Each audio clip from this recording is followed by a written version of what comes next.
কি নোংরা হয়েছে, মা গো মা, ছি।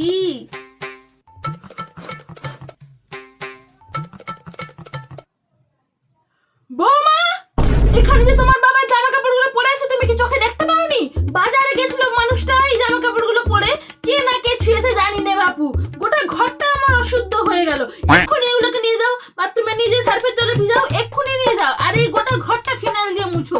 ছ্যা ছ্যা, গোটা ঘরটা আমার অশুদ্ধ করে দিল একদম। নিয়ে যাও এখান থেকে সব। ছি, আমার ঘর সবসময় ঝকঝকে তকতকে থাকে। তুমি যখন ছিলে না, আমি 24 বার ঘর ঝাঁটাতাম মুছতাম, ঘর একদম হীরার মতন চকচক করতো। তুমি আসতে তো ঘরটা একদম কয়লার মতন হয়ে গেছে। ভালো লাগে না এরকম ঘর থাকতে আমার। এই নিন ঝাঁটা, আপনার ঘর আপনি পরিষ্কার করুন, আমি চললাম বাপের বাড়ি।